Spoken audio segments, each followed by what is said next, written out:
Good morning, class 6. Let's start today's biology class.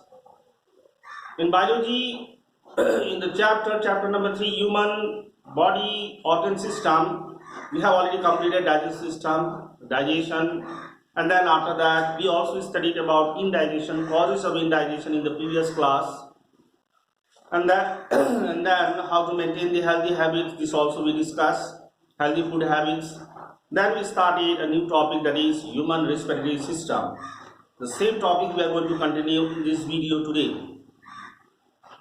In human respiratory system, I told you that this human respiratory system consists of two main parts, a pair of lungs and the respiratory tract, about which we are going to study in detail today.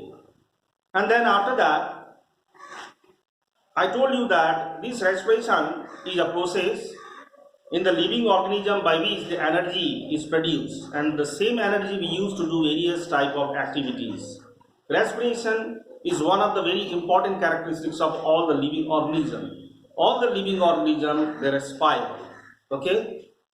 And then now furthermore, now what happens during respiration, this also I explained to you in the previous class.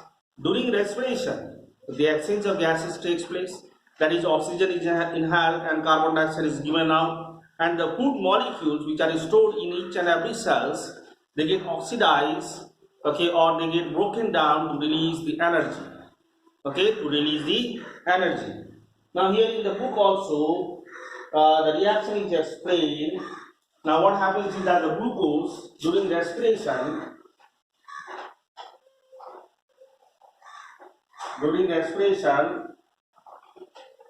the glucose molecule which are stored in the cell, okay, they combine with the oxygen, so let me write full name oxygen, and thereby what happens is that this glucose molecule get broken down to form carbon dioxide, CO2, okay, carbon dioxide, let me write in word, carbon dioxide and water vapor plus water, and then plus energy are produced. This energy we utilize to do our work. Okay. Then again, next thing is that this respiration, particularly the cellular respiration, the part of the respiration which occurs in the cells, they are usually called as cellular respiration. The cellular respiration, in detail you will be studying in higher classes, but still in a brief way let me explain to you. The cellular respiration occurs in cytoplasm as well as mitochondria. Okay.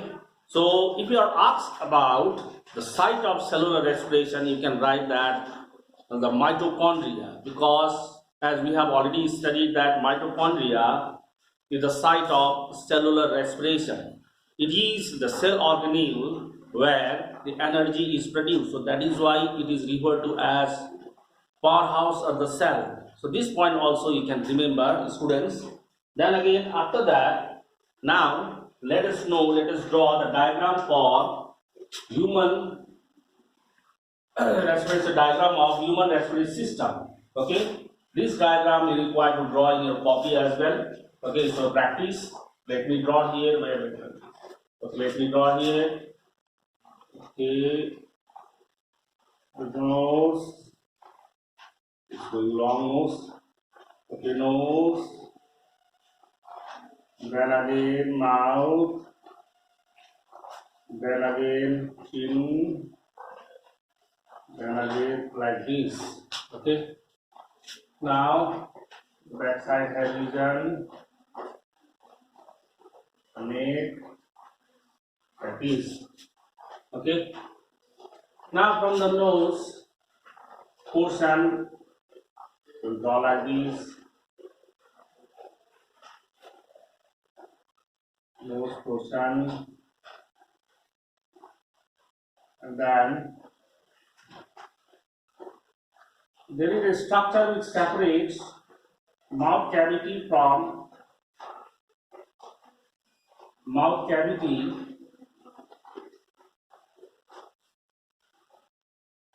mouth cavity from the nasal cavity, which we call as palate. But palate is not the part of the respiratory system. Okay, now here the nostril is present. Let us not make nostril. Okay, now after this, now here comes the larynx, the neck region. Larynx, let us make the larynx like this. Larynx, two vocal cord.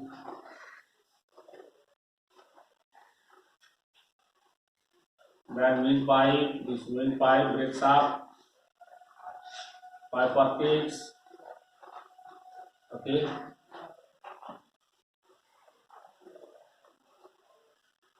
To form the bronchi, okay. Then here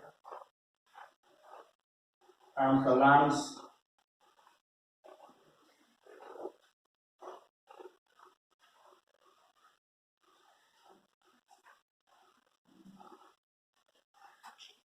Okay, the right hand side lungs is smaller. Right hand side is bigger. Left hand side is smaller. It has 3 lobes. It has just 2 lobes only to accommodate the position with the heart. Okay, heart is little bit tilted towards the left, so that is why the left lungs is little bit smaller. Okay, than the right lungs. Let me little bit do it properly. And both the lungs rest on a muscular partition, sheet of muscular partition, which we call as the diaphragm. Okay, diaphragm. Let us label it. Now, this one is the nose. Okay, and then here the nostril is there. Then comes the nasal chamber. This one is the nasal chamber. Nasal chamber. And then after that, the common passage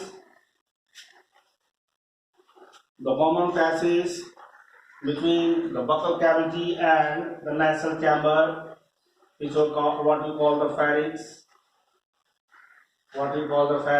And then comes larynx. Then comes the trachea, which is also called as the windpipe. Then comes the next. This trachea divides to produce the 2 branches. It bifurcates and divides into 2 branches, which we call as bronchi. Singular is bronchus, plural is bronchi. And these bronchi enters into the lungs and then again branches to form the tube called bronchioles.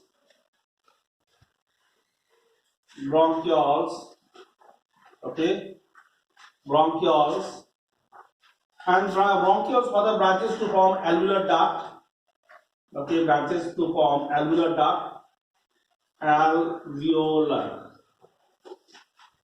duct. These alveolar duct ends in a sac-like structure. Okay, ends in a sac-like structure, which we call as alveolus. Alveolus is singular, alveoli is plural. Alveolus is singular, alveoli is plural. Okay, here also you can divide and show the alveolus. Here also branches. Okay, other branches and forms alveoli.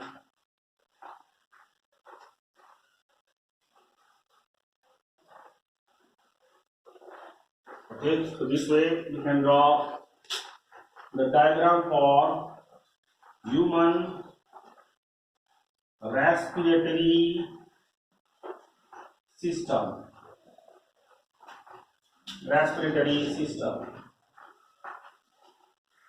Okay, now let me explain the whole thing.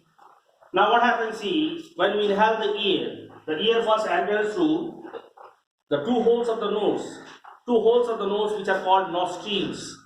Okay, and then these in the very beginning the nostrils are guarded by the hairs. Okay, the main function of these hairs are to is to trap the dust particles that comes along with the ear.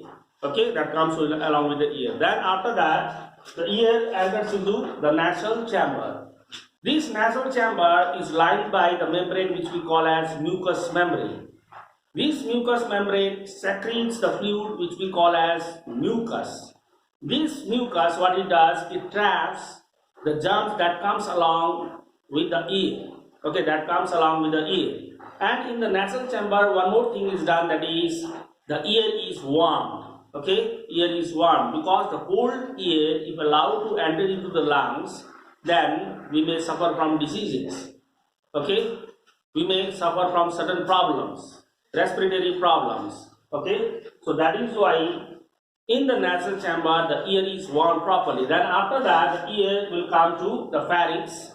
Now from the pharynx it goes to the larynx. Pharynx is the common passage between both buccal cavity, that is between both mouth and the nasal chamber. Then again then it goes to the next larynx. Larynx consists of is also called as voice box.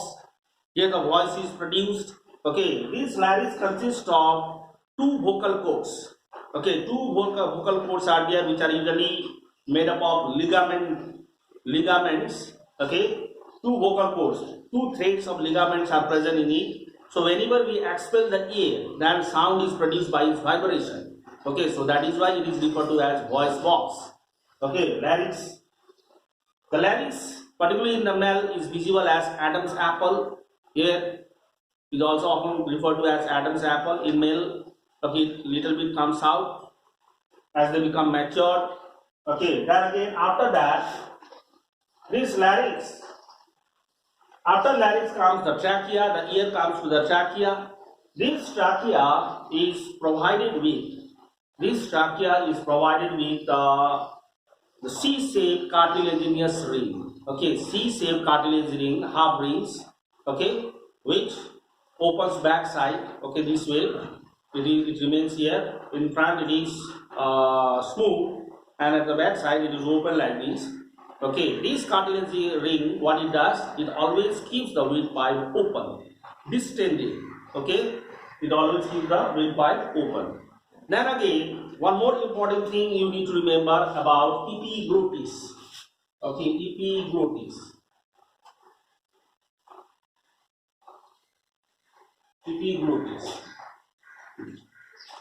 Epiglottis. Now this epiglottis is actually the leaf-like structure, okay, which guards the opening of the windpipe. Okay, that is the trachea. Okay. Now what happens is that whenever we swallow the food must go into the food pipe, not into the windpipe. Okay, so whenever we swallow the food, then what happens is that the trachea moves upward. Okay, moves upward. Okay, this portion you might have the Adam apple also goes up. Okay, and closes. Okay, this epiglottis closes the opening of the trachea and does not allow the food particles to enter into the windpipe or trachea. Okay, sometimes by mistake it goes. That time we cough and we take out that food particles. Okay, so that is there. So if you are asked about what is the function of epiglottis, then you need to say that epiglottis prevents the entry of food particles into the trachea or windpipe. Okay, so that is there. Then after that, this trachea further branches to form two branches, okay, which are called bronchi. Singular is bronchus, plural is bronchi. Bronchi are also provided with a cartilaginous ring. Okay, so it always remains open. Okay, always remains distended. Then again, this bronchi further enters into each of the lungs. Okay, while entering the lungs, what happens? It branches out to form bronchioles. So if you are asked about what are bronchioles, then you need to say that they are the branches of bronchus or bronchi. These bronchioles further branches to form alveolar duct. Okay, this alveolar duct ends in a sac-like structure. Okay, balloon-like structure, ball. Okay, balloon-like structure, which are called alveolus. This alveolus, okay, alveolus is singular, alveoli is plural. Okay, alveoli is plural. Okay, this alveoli is highly supplied with blood vessels, blood capillaries. Okay, blood capillaries. So what happens is that when the oxygen reaches in the alveoli, then the exchange of gases takes place across the wall of this alveoli. Okay, oxygen goes into the blood, and again carbon dioxide comes into the alveoli. Okay, so in this way the exchange of gases takes place across the wall of alveoli. So if you are asked about the function of alveoli, then you can say that alveoli across the wall of alveoli have seen the exchange of gases across its wall. Okay, carbon dioxide comes into the alveoli and oxygen goes into the blood. Okay, so that is it. Then again, diaphragm, this muscular sheath is what we call, only the lungs usually is what we call the diaphragm. So diaphragm is a muscular sheath which separates the chest cavity from abdominal cavity. Okay, and these lungs usually rest on the diaphragm. Okay, so this is about the whole human respiratory system about which we discussed just now. The remaining portion will do in the next video. Thank you very much, students.